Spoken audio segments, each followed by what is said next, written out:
Hello, my name is Andrea Thompson, and this is A Reel of One's Own, where I give you the rundown on movies and whatever else happens to catch my attention.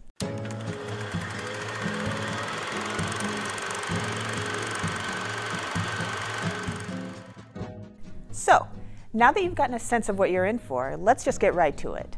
And as someone who is a hopeless romantic for the theatrical experience, Twisters just opened in theaters. You don't face your fears.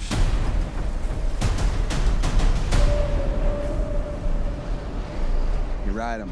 This is a bit of a complicated one for me. Twisters is, of course, a sequel to the 1996 movie Twister, directed by Jan de Bont, and is an at times ridiculous movie about storm chasers that I, apparently along with many others, have found a lot of fun and enjoyment from, thanks not only to its excellent direction, but a fantastic ensemble cast that includes Helen Hunt, Carrie Ewells, and the late great Philip Seymour Hoffman just having a blast. Oh, shout out Bill Paxton too, he's excellent in this, may he rest in peace. But of course, that was the 90s, and in 2024, any story about the weather is of course inherently political. And this movie has an absolutely stellar cast in its own right, with Daisy Edgar-Jones, Glenn Powell, Anthony Ramos, and Sasha Lane, to name but a few. And it's also got Minari director Lee Isaac Chung at the helm, and no less than Steven Spielberg as one of its executive producers. And needless to say, it has a whole lot of digital options to play with since its predecessor was released. So, is it worth seeing? Well, brace yourselves, or don't, because this is one for the haters.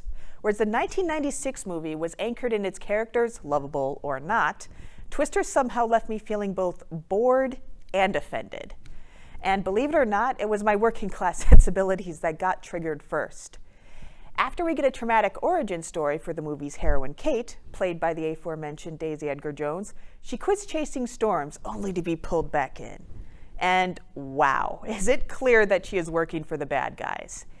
In fact, I spent much of Twisters thinking they were making a movie about the wrong team, because when Kate's former teammate Javi, played by Anthony Ramos, does bring her back, it's part of an elite group that really openly disdains another crew of diverse, social media savvy misfits that really actually resembles the original 1996 crew of Twister, only without a goal that doesn't involve views. Now, honestly, that's not really a turnoff for me, because it's revealed, to put it in a rather trite way, that they're following their passion. And no doubt it helps that their leader, Tyler Owens, is played by Glenn Powell, so yeah. By the time the focus does shift to them, this movie had simply piled on the performative empathy and main character syndrome so much that I was just done. Anytime a movie continually and very verbally insists that its main character is special, you know there's a problem. And that is why Twisters cannot just allow Kate to be a competent scientist, but continually has her roam from man to man while constantly needing to be rescued, and focusing on her and Tyler's growing bond without really exploring them as characters, thus relegating everyone else to plot devices at best or accessories at worst. I mean, by the end, she has literally replaced a minority person in the lead truck's front seat, and I cannot think of any better metaphor than that. Did Helen Hunt from the 1996 movie Twister need to be saved? Yes, but the movie let that be a kind of character flaw in an otherwise competent scientist, a result of her obsession with tornadoes that stemmed from witnessing her father's death by tornado as a child, and likely directly led to the rift in her marriage. So, Joe, about the divorce papers. Hey, Joe, you got a sec? Oops. Oh, yeah, sure. But in 2024's Twisters, apparently what matters most in a woman's life is romance. Oh, she's perfect! She's gorgeous! And somehow, all of the people in these small, very all-American Oklahoma towns hit by tornadoes need her help, because apparently none of the locals know where the nearest basement is or any basic tornado safety. And yet, the movie insists on giving her credit for saving everyone by the end, with pretty much every character heaping on the praise. And for a movie that was actually pretty sexless, it left me feeling rather dirty. So that's an accomplishment in itself, I guess. And somehow bored, even with all the action sequences.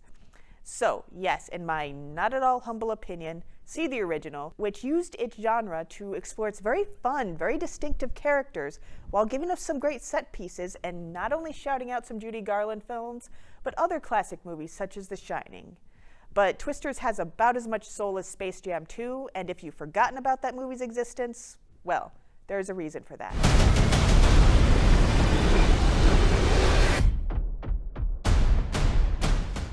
Hello, to review, my name is Andrea Thompson. This is A Reel of One's Own, and right now I am honored to be here with Maiya Sinclair, a writer, director, producer, and activist. Thank you so much for joining me. Thank you. So glad to be here. Thank you for having me. Thank you for coming. Before we get out of control with the thank yous, appreciate you. Yeah. The many hats you wear, they all seem to have in common is they are dedicated to activism. So in regards to film, what is the change you'd most like to see?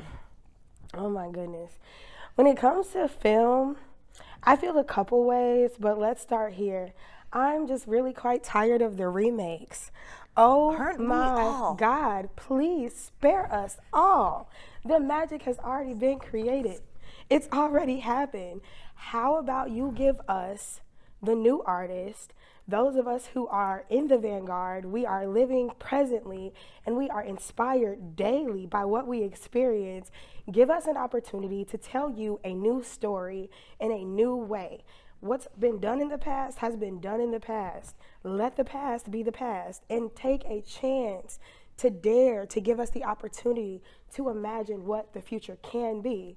Like, that's the opportunity that we have, and we're refusing to take it.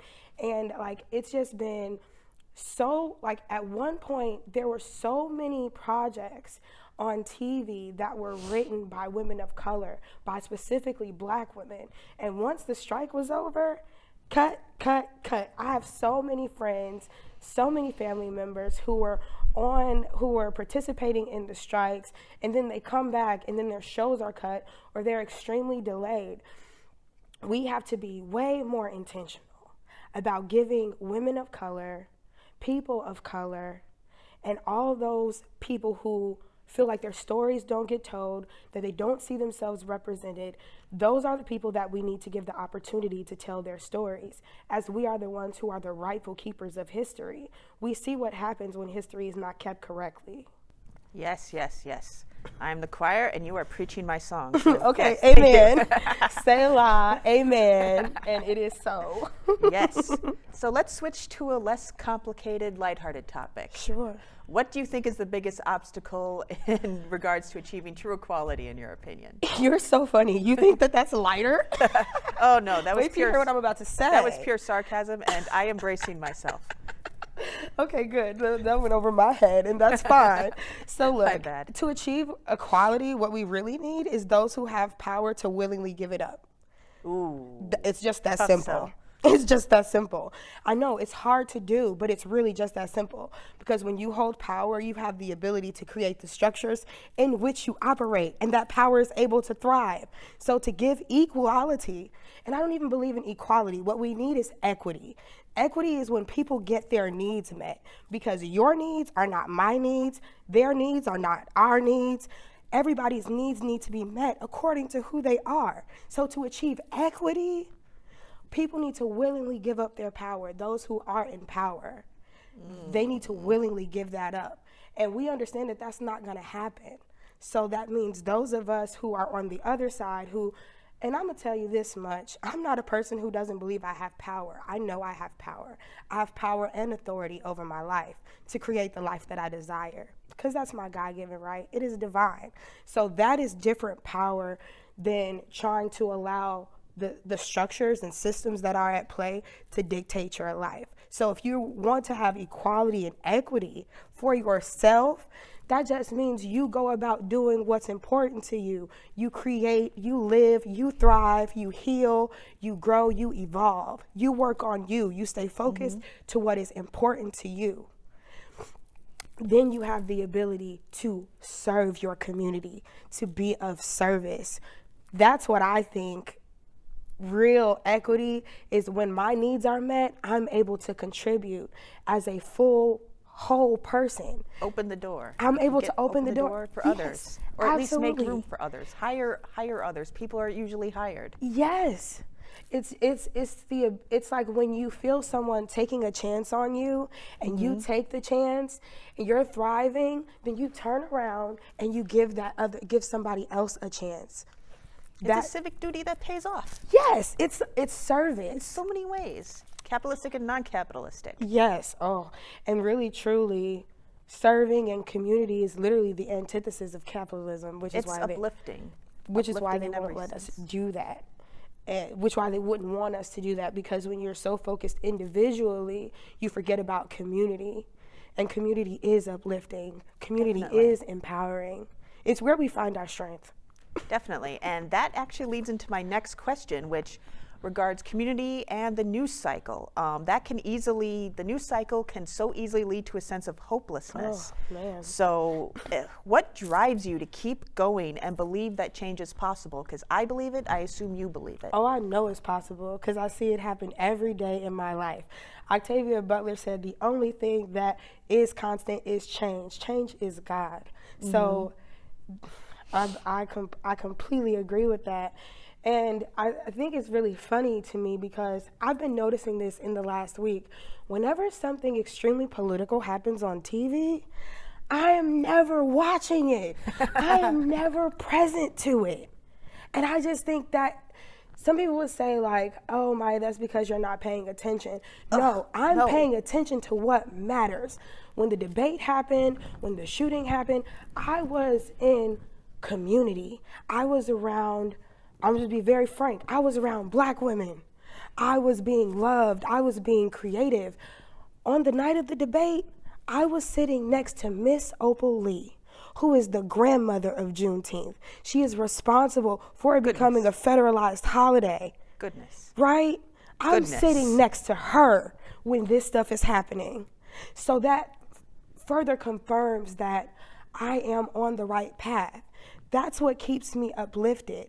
That's what keeps me encouraged, knowing that I am doing what I'm supposed to be doing because I'm thriving. I am seeing the work of my hands turn into something that is powerful, that is impactful, and that is necessary. So yeah, the news cycle can absolutely get you down, and you absolutely need to be aware of what is happening, because to be aware is to be alive, and we have Yes. to stay alive. But that doesn't mean you get down and consumed and overwhelmed with it. You stay present to what is in front of you. You create community, and you all heal together. That is how we stay uplifted in spite of, despite what we see. Most definitely. And that actually is a great segue into the next question I had for you. What's up? Like, what are some Chicago filmmaking initiative activities more people should know about? Because so much is going on, and so often the algorithm only tells us the negative stuff. So Yes. please share.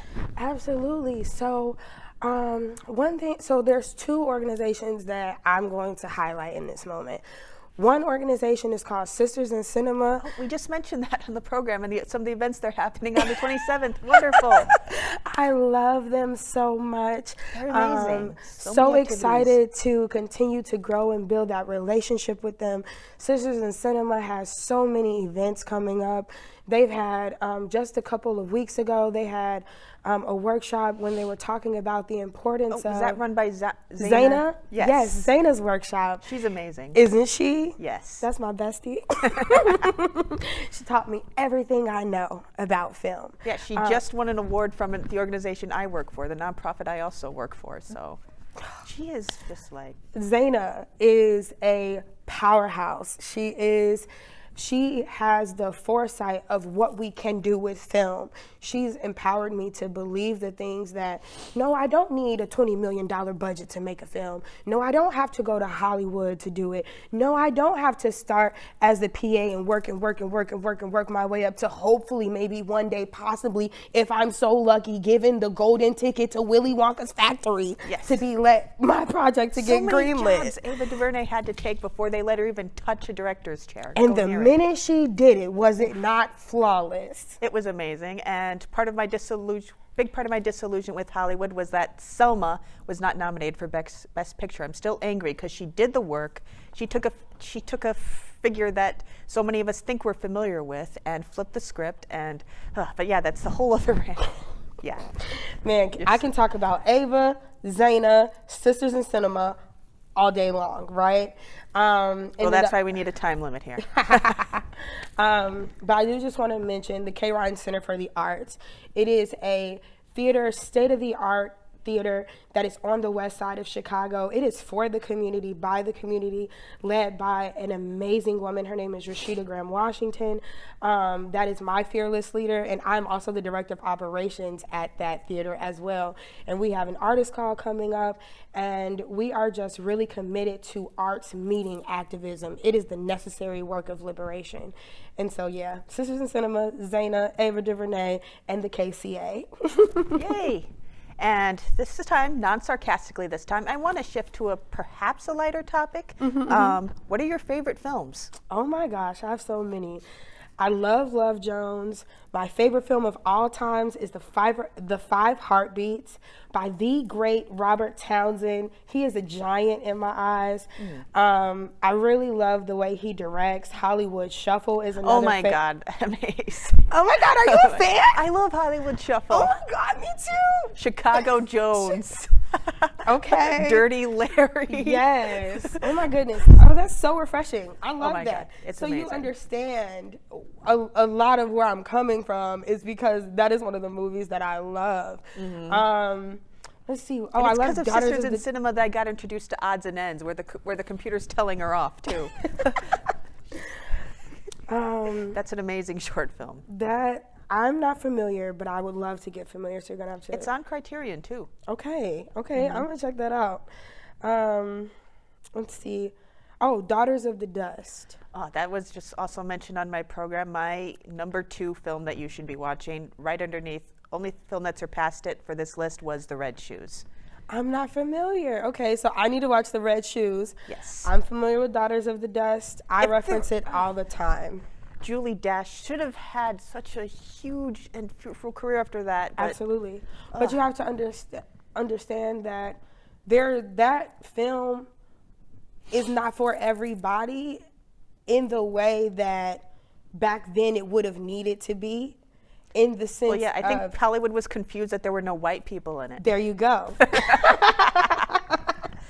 You know, an all-black cast. It's geared, the audience intended is black. The creators are black. The cast is black. The story is black. And It's not the usual narratives that we see, like And nobody dies. Oh, because, you know, somebody's got to die. It's a black movie. Indicted society. Right. Show us ourselves, as if that's the only function of black art.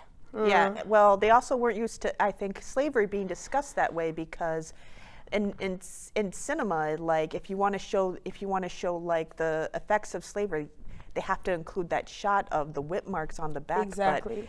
But like Julie Dash, like she used it in a more subtle way, that like you could tell who used to be enslaved because their hands were permanently dyed from the dye they were working with. Yes. So. And like also it talks about the effects of slavery and the ways in which families evolve, and they Generational trauma.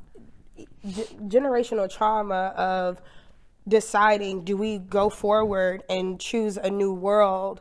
Do we embrace something new that could be good for us, could not be good for us? That's left up for them to decide. Or do we hold on to our past, to our traditions, because what was working for us is still working? Do we have the opportunity to choose? And I think that's an amazing thought point to sit with. And I think as a group of people, we are still struggling with that when it comes to just how do we advance towards the liberation? Do we hold on to the things that we've used before? Or do we have the freedom, courage, and bravery to imagine something else and to embrace something else? Well, by the end, they seem to imagine a kind of like combination, keeping the traditions, like putting the like charms, for lack of a better word, she used on the Bible, carrying all of it, you know, embracing the new, remembering the old, and Yeah, it doesn't have a case of the back thens, is what I call it. Oh, wasn't life tough for them back then?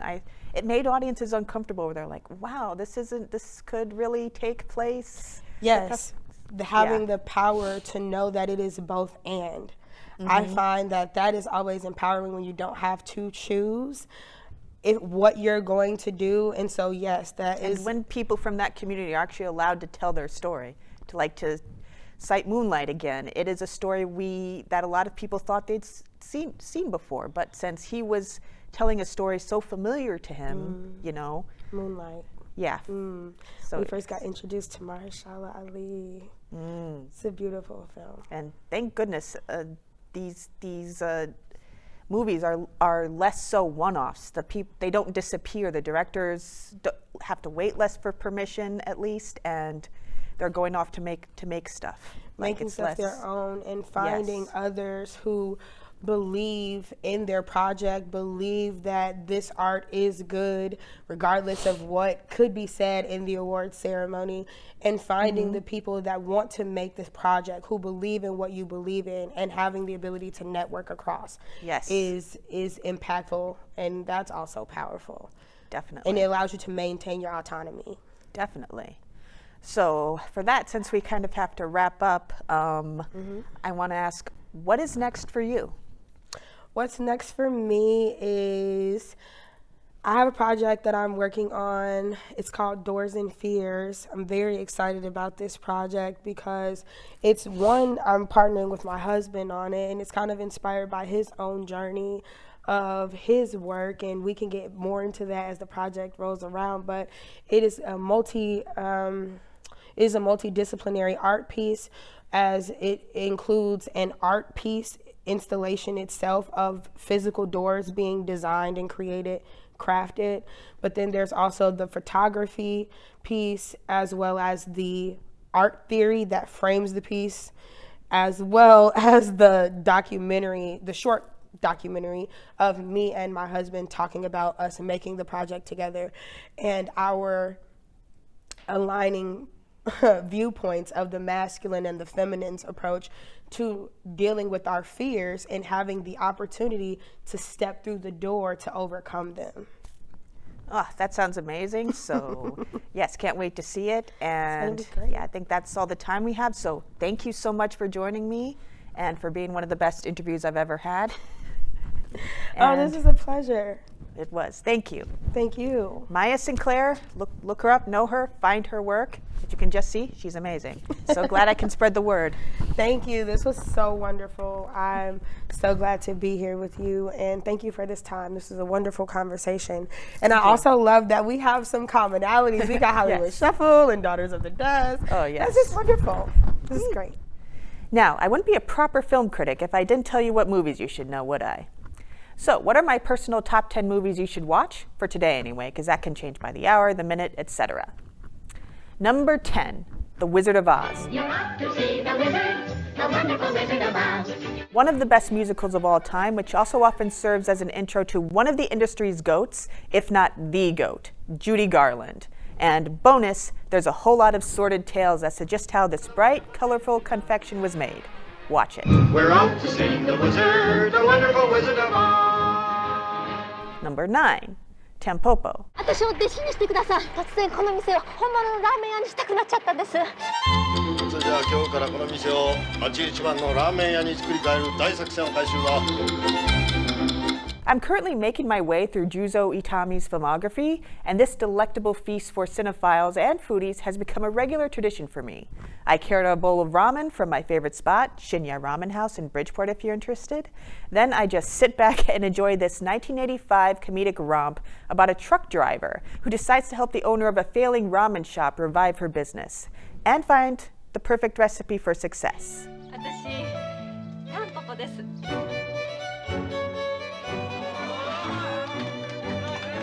Number 8, Bringing Up Baby.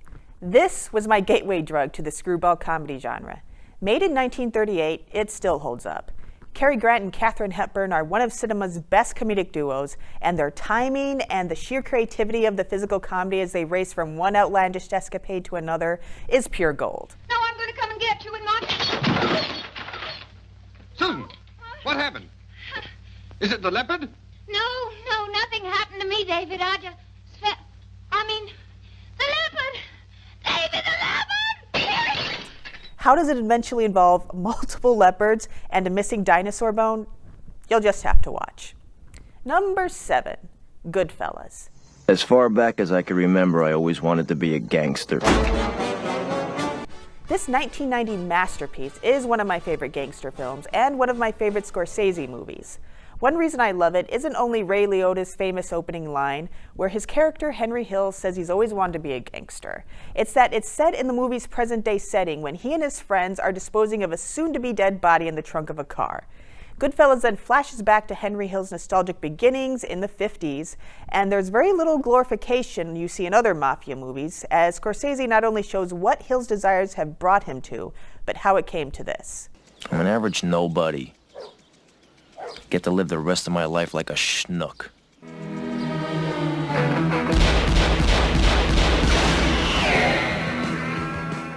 Number 6, Bound. What are you doing? Isn't it obvious?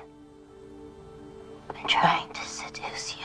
Speaking of gangsters, this Wachowskis made my favorite film of the genre in 1996, which stars Jennifer Tilly and Gina Gershon as lovers who decide to steal from the mafia. And how they flip the script on all the male machismo and the gangster film itself is a delight. And it's also a very sexy watch. Number 5, Malcolm X. You can't get gambling in Harlem without the white man permission. Every time you break the seal on that liquor bottle, that's a government seal you're breaking. Malcolm X is my favorite Spike Lee film ever. Made in 1992, it's one of the only films about a historical figure that made me feel like I was getting a real education when I watched. This is a man who not only means so much to so many people, he often represents many different things, even to those who've come to revere him.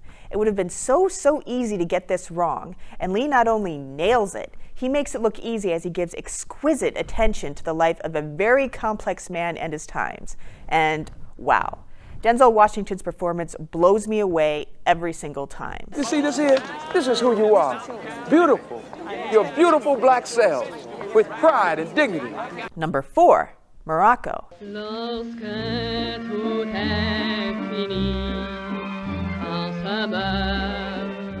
I do love me a pre-code film. I'm of course talking about the Hays Code, which basically censored what could be shown in film from 1934 to 1968.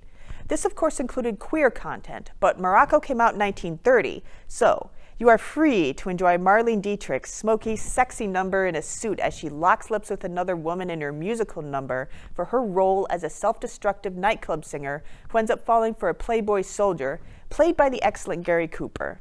Number 3, Yojimbo.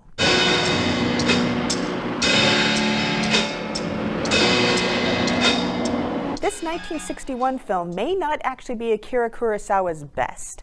That would likely go to either Rashomon or Seven Samurai. But this one is my favorite because it is the cinematic equivalent of a skyscraper. You can practically see all of cinema from it and all the influences that made Kurosawa one of the best filmmakers of all time. Yojimbo follows Toshiro Mifune as a nameless lone samurai who heads into a small Japanese village and decides to purge it of the corrupt forces that have taken it over. So you get the idea, just enjoy the experience. Number 2, Daughters of the Dust. What they got out there, Eddie Viola?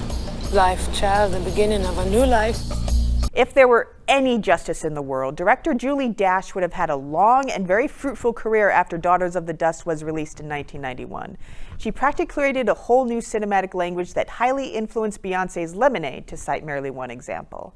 Set in 1902, it's a beautiful, lush, nonlinear story of the isolated Gullah community and the descendants of formerly enslaved people who reside there as they prepare to leave their island home for the industrial North. So prepare to be so poetically immersed in this one.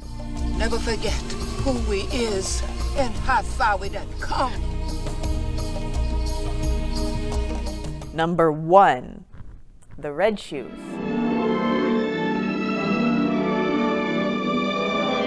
How do you make a movie in 1948 with visuals that still continue to hold up and inspire?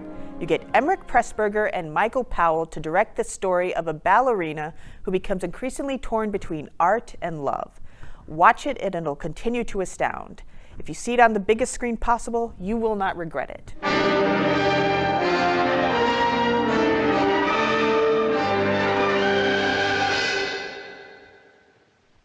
And that's it. Shout out to my crew, Bish, who directed this program. She's amazing.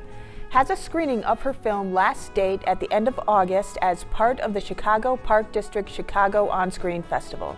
Daisy Allen, who did my makeup, wrote and starred in a film called Roller Babies, premiering later this year. Thank you also to Nick Richards, Lynette Almafi, Nikki Nish, and the staff at Can TV.